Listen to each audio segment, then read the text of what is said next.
Predictable podcasts. Predictable podcasts. There's a million of them out there, babbling about the same old boring stuff. But trust me, my friend, this is not one of them. This is Diary of a Bald Man. He's bald, and he's completely off his damn rocker, and I love that about him. Safety, dinosaurs, relationships, the many uses of a can of Raid in the bedroom. Hold on. Did I read that right? What the f*** happened there? All right. Let's do this. Welcome to Diary of a Bald Man. Now your host, the cue ball himself, Alan Wooford.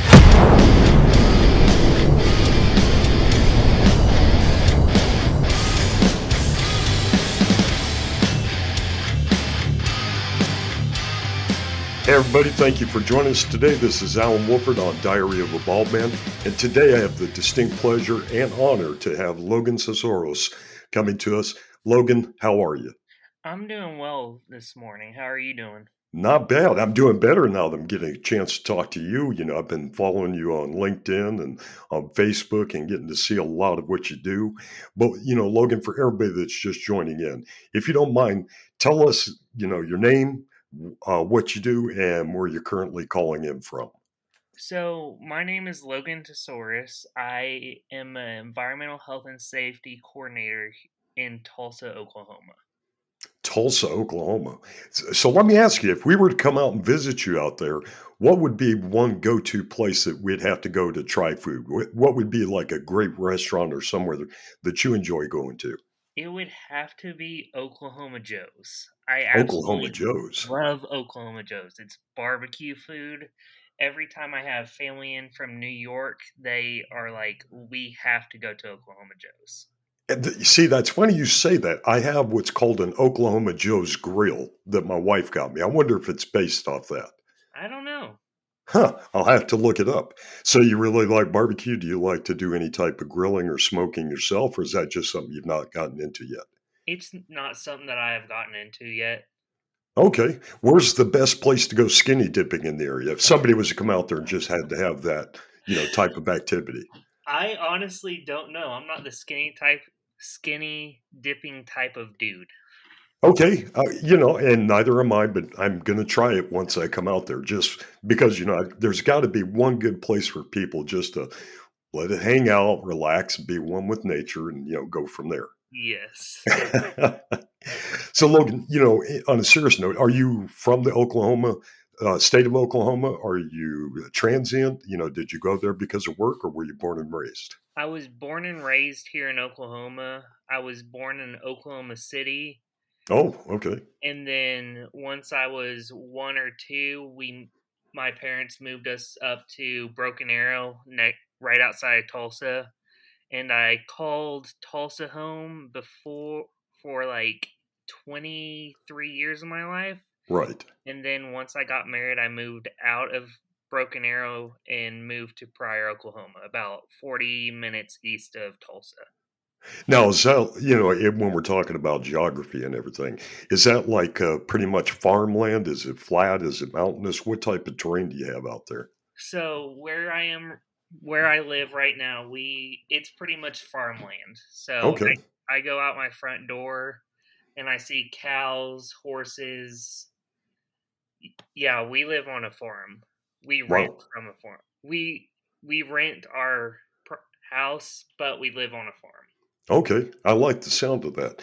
So, you know, with you talking about being in safety, what was the main reason you went into safety, you know, versus like professional bull riding, being in Oklahoma, you know, farming or something a little bit more exciting? What drew you into the environmental health and safety side? So that's a really funny story. Getting into the EHS field was never one of my like, oh, this is what I want to do for the rest of my life. Hey, I can agree with you on that. That was not a plan of mine. It was honestly, so I finished up my junior college at Tulsa Community College. I really didn't know what I wanted to do, but at my job at the time, I ended up talking to a lot of environmental health and safety professionals. I Mhm. really just liked the way that they thought about safety, like figured out that EHS is a people driven career, and Oh, good view. I like that. I absolutely loved that thought, the thought of just building relationships. I'm a huge servant leader, so anything that I can do to help people succeed, I absolutely will do.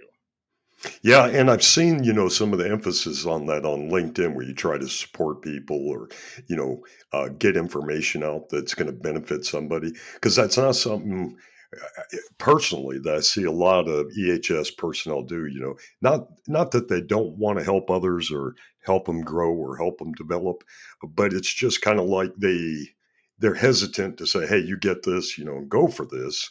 And then that person doesn't get into that field or something. And yeah, they just don't want to feel like they let them down somehow. And I feel that that hinders progress with us. And then honestly, one thing as EHS professionals, we have to be willing to admit that we don't know everything. No, I know everything. I won't admit I don't know everything.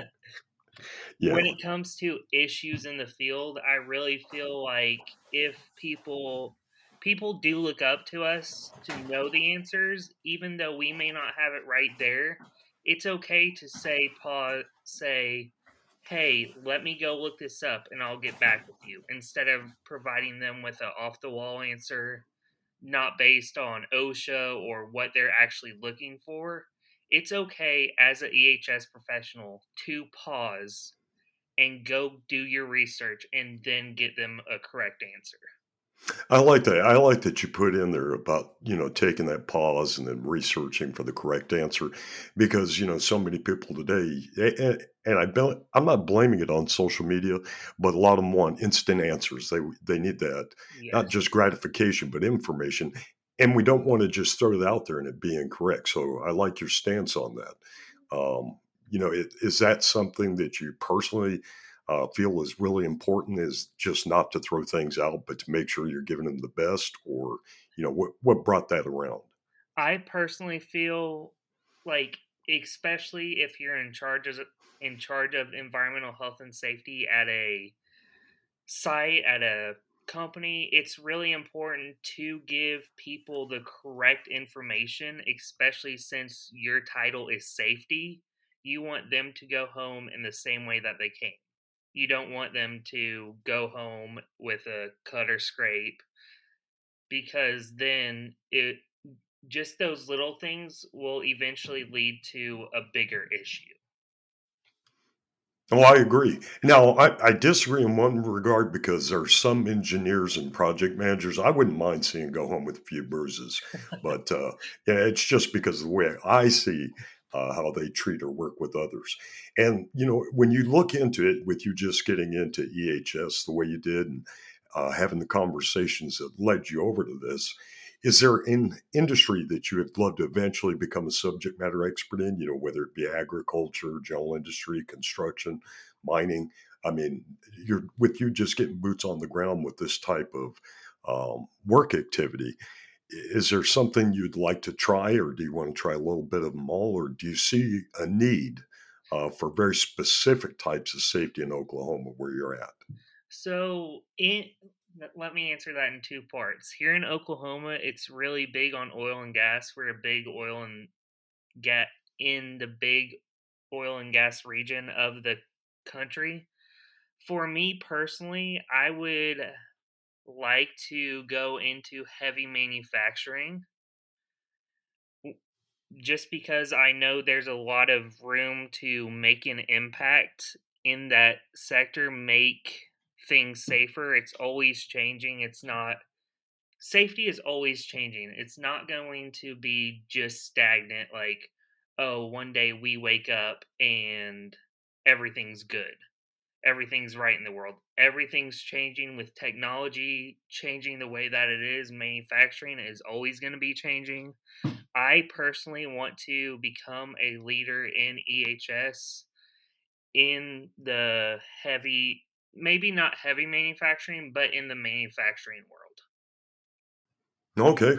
Yeah, and that brings up, some other conversations I've had with others.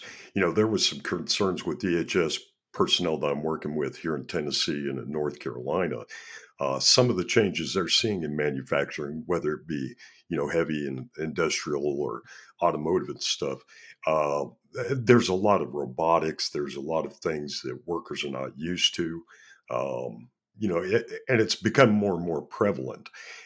Do you see, hypothetically, with what you see, in the areas that you're in, do you think a lot of employees will be replaced by robotics? Do you think that there's going to be a bigger need because of like the new laser systems and CAD systems and so much of the equipment that's producing? Not that I don't think that they can do that 3D printing of a lot of things, but do you think that that will be something that in the future will even be more hazardous because of all the electronics and all the equipment that's going into place? Or do you think that that may kind of level out with engineering controls and, eliminating a lot of the hazards we see today? I feel like as a nation, we are heading towards more robotic type of engineering manufacturing, but I honestly think at some point we're going to become at a standstill and humans are going to have to be reintroduced because there's only so many things you can engineer a robot to do. When it comes to turning wrenches, they can only turn so many times before it has to you have to do maintenance on it. Things end up breaking, and humans just aren't humans aren't replaceable when it comes down to it. No, I agree. And working when I was working in the automotive industry, if let's say a piece of equipment, had a fault or a short or something like that, they did not foresee it to be, self-maintaining, where it could have, somebody order the part, bring it in. It was interesting if certain piece of equipment went down, it went to the manufacturer, and they automatically sent a replacement part based off of the information that was coming out of the computers. But it couldn't self-install, it couldn't calibrate things like that. So yeah, there's always going to be the human equation, but with the development of computers and systems and stuff, I'm having a hard time, and so are others, seeing people going into the trades that are going to be educated to, do the electronics and stuff. And hopefully, that's not true. We actually will see, I hope, more persons going into mechanical maintenance and things. And again, they need safety, because lockout, tagout. There's a reason people keep getting hurt because they're not trained to it. Yes. And you bring up a good point, training. Like every incident that happens occurs falls back on lack of training. I'm not saying all accidents are preventable because when No, I agree. Yeah, they're not all preventable. when it comes down to it you have to factor in human error to every J every job hazard analysis. At every incident that happens, there's some type of human error. Even though it may be a machine failing, did the preventative maintenance get done on the machine in order for the worker to not get hurt? Right, right. Yeah, I've seen some accidents that I've helped to investigate with clients. It's like they got inspection sheets, they did this, but then you'd see, wait a minute, these look like photocopies. What do you do? Just because you'd see a different ink color on signatures and checks. And, some of it was like, hey, man, he already checked it this day. Or, yeah, I didn't get to do the PMI. We just really had to push. So, yeah, they'll take shortcuts or they'll bypass things, Yes. and it's human nature. Not trying to blame any worker because other things fell. Supervision didn't make sure it was getting done. Managers didn't give supervision the time to do these things. So I agree with you on that. Good perspective. Again, as you're doing servant leaders, hopefully that's something you can train people to as well. Is be accountable for yourself. Yes. That's one thing I have been finding myself is not wanting to be held accountable, but wanting to be held accountable on the actions that I do. Yes, sir. I know as a upcoming EHS professional, I have to be held accountable when it comes to injuries, training, all that good stuff. But at some time, it's just human nature to kind of want to do your own thing Right, compared to right. being held accountable for doing these tasks throughout your work week. Yeah, a lot of people do seek that type of independence, where I agree with you on that. And that sometimes that mindset is difficult, to train out of a person and say, hey, this is a group effort, let's do this. And be a brother's keeper. Even if they do work independently a lot, it's just that fact that if with good planning and preparation, and like you said, training, a lot of that stuff could just get remediated by itself because it's like I got to stop. I didn't do this. Logan trained me better. Let me get my mindset back into this environment. Yes. Well, let me ask you this. So, as you were getting into the positions that you're in now, and you were applying, especially because I don't know, the Oklahoma industry right now. What were some of the walls or obstacles, as you were coming out of training for EHS? Did you face getting employment in EHS? Because there's going to be others following in our footsteps. So, what kind of things did you face, or hurdles, times, anything that you went through that others should consider as well? So, one of my biggest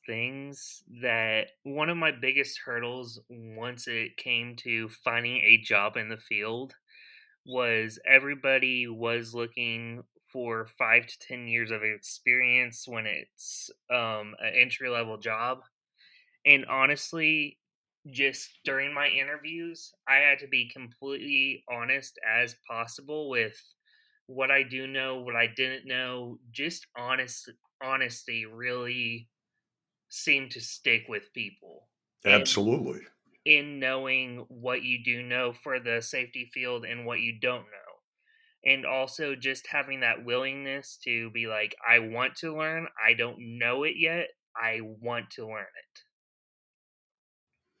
it. Did you so when you were going in and applying, did they ever come up and say, flat out, well, we're looking for somebody with more experience in this or difference, in education or certifications or documentation?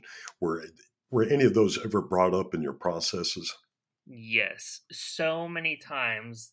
Um, it was they wouldn't even consider me because I didn't have the amount of experience they were looking for. And then when it came down to it, I was just like, I want somebody to give me a chance. Right. Yeah, I had seen and spoke with a couple of others through that same group that you and I are both a part of on Facebook, the U.S. Safety Professionals. And about 2 years ago, there was somebody, I can't remember his last name. His first name was, I think it's Cedric or Diedrich. And what was unusual about his circumstance, they were saying, well, we're looking for somebody, with 3 to 5 years. They had this and they had that. But in the job description, it wasn't that he was going to go out and identify hazards, and it wasn't that he was going to be handling, all these different individuals. Basically, he was going to be in the office filling out forms, trending patterns, things he knew how to do Yeah, really well. And then he took safety on top of it because of his interest in going into data centers and these other centers that are for Bitcoin operations and things like that. So yeah, it was kind of a unique experience. Them saying, "Well, we want somebody with this as construction and all that." And he goes, "Why?" And he actually challenged him and said, "What benefit is that going to give you when what you're wanting is somebody in the office? You want the supervisors, out there on the floor, making sure PPE, making sure the electrical hazards are isolated or dealt with, but you want me in the office directing and documenting." yeah. So there's some unique challenges. Well, with those challenges and things that you had to face, and for the period of time you faced it, did you ever just think to hell with this and, keep pushing forward or consider changing to some different type of trade or profession? There were so many days that I honestly just wanted to say, to hell with this. This isn't for me because it's so difficult to get into. But when it came down to it, it was one of those things that the U.S. Safety Professionals Group, Chance Roberts, just, Oh yeah, another Oklahoman. Yeah. yes, just saying, yes, you need to be in this field. You have a passion for people. You need to stay in this field. So he was a big part in why my fight did not give up when it came to trying to get into the EHS field. Now, have you had the opportunity to meet with Chance there in Oklahoma, or is it predominantly like through the social media, or what would you say, with other safeties? Are there a lot of safeties in that area that you've got to meet up with, or is just Chance just happen to be part of the group and just help keep pushing you forward? So it's been real funny with COVID and everything, just trying to get through that pandemic. Me and Chance have had really communication all via Facebook through the U.S. Safety Professionals Group, but I did have the opportunity to meet him in, I think, August of last year in person, and that was really good. Just putting a name to a face. Like Right. we knew of each other. We both, it was really good to connect. So I want to, anybody that's out there wanting to get into the safety professional world, connect with somebody that's already in the EHS world, whether they're in your same state or not. Oh, Just absolutely. Yeah. just gain that experience, get somebody that you can pick their brain, ask questions, get a mentor. That's my biggest thing, is always help the next person in line. Yeah, and that's one of the things, speaking in reference to Chance, I liked about his book was he was talking about, he would generalize, hey, here's this route, here's that route, here's some of the education, here's things that you can do to get into the field and, options to look at. So I like that type of support that we get from quite a few out there Yes. that's in the industry that'll back us up. You know, and that paying it forward, that really does well, because it's nice to have that backup to say, hey, I'm having a rough day, I can't move forward, can you give me some hints? Yes. And I like that about it.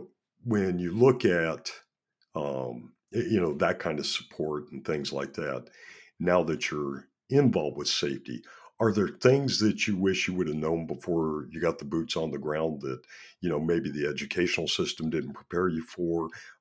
Maybe you'd not seen other professionals saying, hey, here's this type of response you can get from management or the insurance company. Are there some other things that you could give the listeners, or maybe somebody that's going to be following in your footsteps one day, um, that you should say, hey, pay attention to this or learn more in this, like communication skills or anything?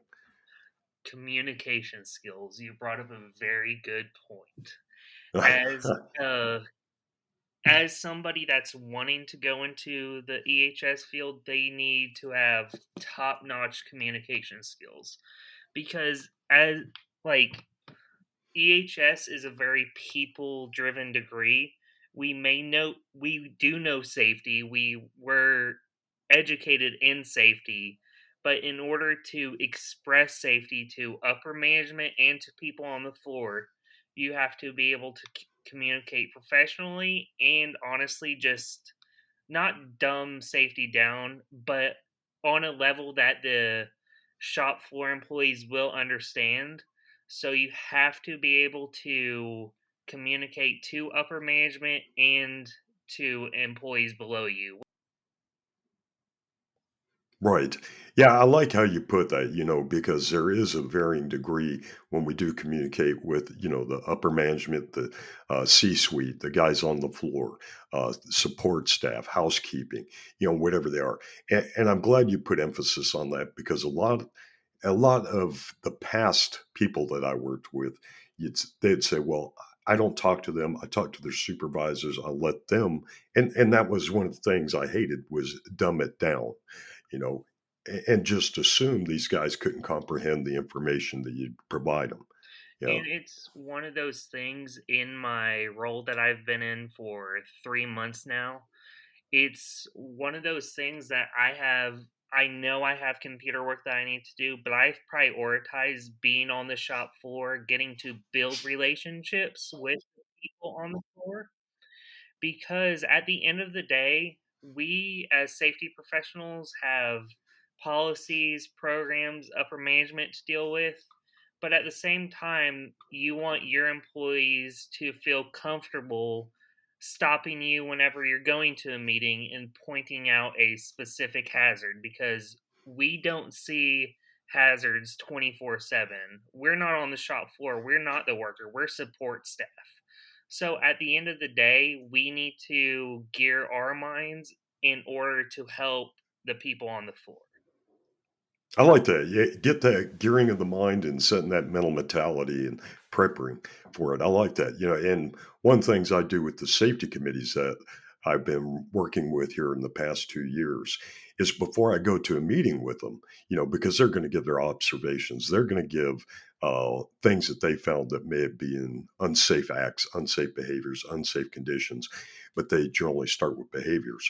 But before I talk with them, I always go to the housekeepers because they go all over the place, Yes. plants, everything. I said, what did you see? And it's amazing how much more they see because, as they're going around the facilities, they're not working in just one section. So that's all they see, but they're cleaning, they're moving garbage cans, things like that. Well, Alan, here's what we did. Same thing with their security guys. I'll say, when you're walking around checking doors, checking cameras, things like that, what do you see? And by combining it and presenting it, I'll say to security and to the maintenance people, here's what the safety committee saw. And they were like, we didn't see that because they're looking for different things. Yes. So I like getting people from, different areas of the facility because their observations and what they find, a lot of times the others just completely miss because they're not on that peripheral side. And One I like your approach. I like your idea of, getting them all involved. one thing that I have noticed being in the field, being on the shop floor of where I work, I get so much questions about everything safety related and more when it comes to HR, production. So you have to really just down to the people aspect again. I know I'm really hounding in on that, but No, it's a huge people part of the job. people are what pay your salary or your hourly rate. So you have to learn who you need to communicate their questions to get them in a better mindset for their job. That I couldn't say that any better myself. Yeah, that mindset and getting them set. Yeah, that's perfect because a lot of it is mental. They're if you talk to them and you say, "Hey, I'll get this information," you give them the steps. You take that time to talk to them as an individual. They are going to be more receptive to the information on safety and good work practices and things like that.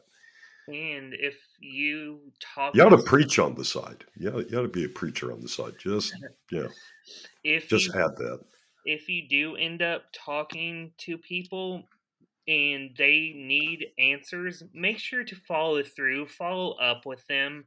Did you get those correct answers, or do I need to follow up with this specific manager again? Good deal.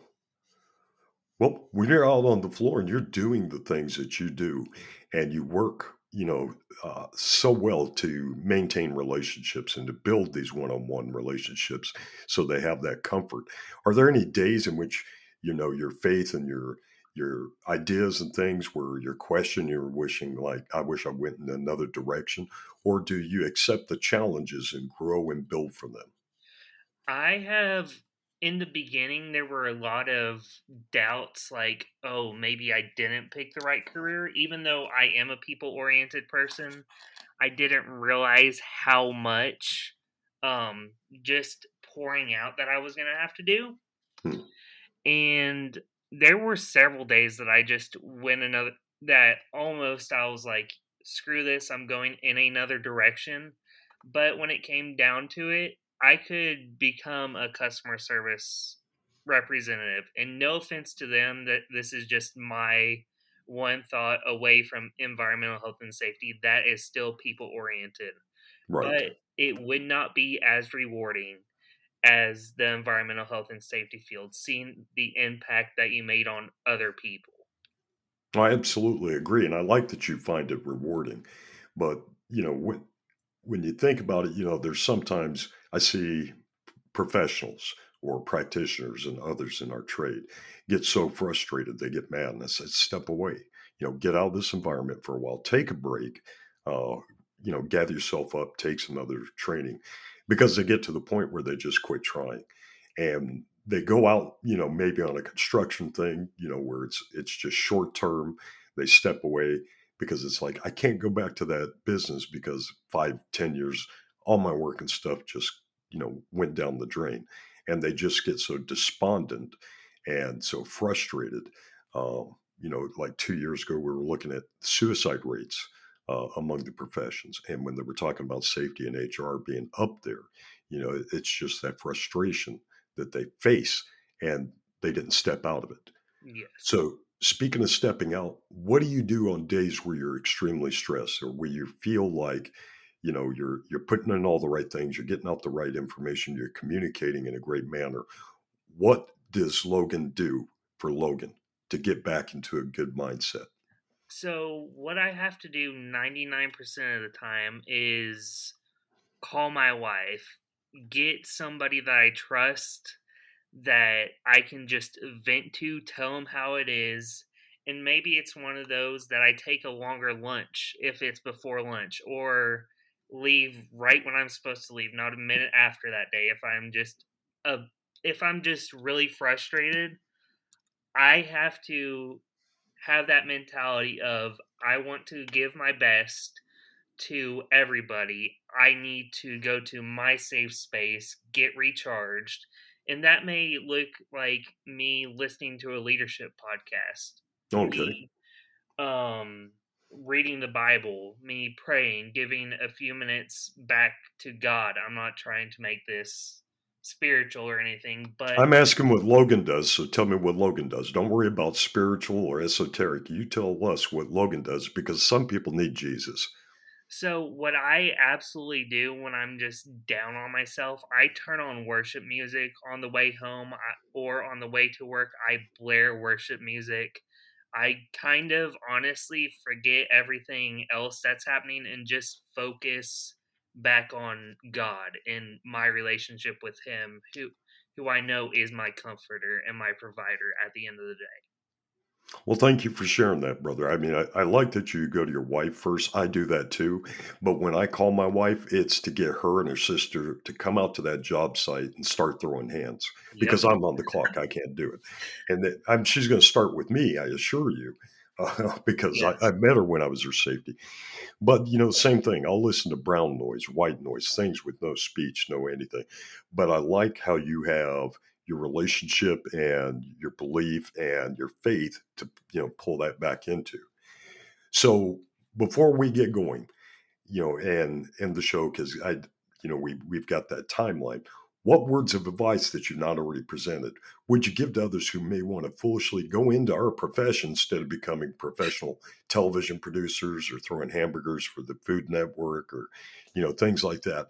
What words of advice would you like to give? And if feel free to give a shout out to anybody you feel supported and helped you along the way. So I would have to, somebody that's up and coming in the safe, that may want to be an environmental health and safety professional. uh, you really just have to be a people person. You have to know how to communicate. If you don't know how to communicate, ultimately it's going to be a difficult profession for you, especially when it comes to hearing everybody's position on a certain thing on the shop floor compared to upper management, in trying to make their voices heard to upper management, but not being disrespectful if it's a initiative from upper management, but you still want their voices to be heard.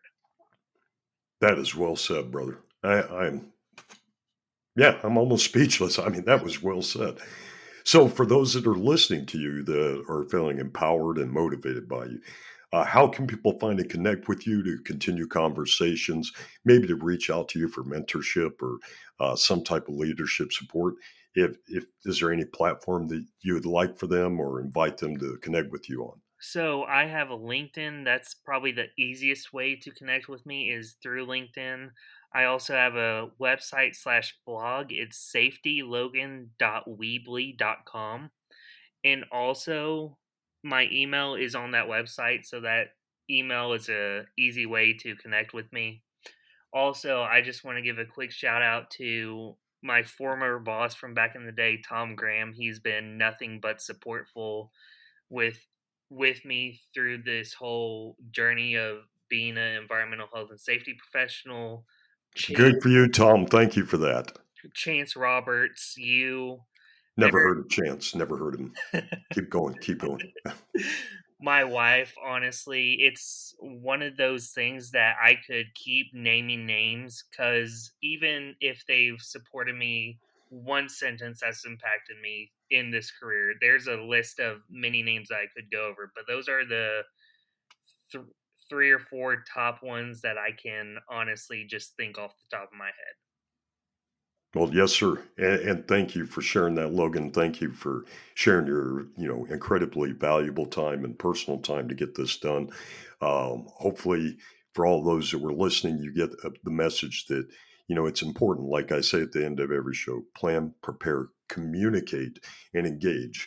And follow Logan's advice. If you're feeling lost, if you're feeling that things are getting out of control and out of your way, take time, find your center, find your faith, and believe in yourself. Logan, thank you for joining us. Thank you for being part of the Diary of a Bald Man. I hope you'll accept another invitation here in the near future. Yes, definitely will. All right, brother. Well, thank you all for listening. Don't forget to like, subscribe, follow Logan, get on to LinkedIn. Read his actually Weebly page. It'll give you some great information. Thank you all for being here. Now get the hell out and enjoy the rest of your day.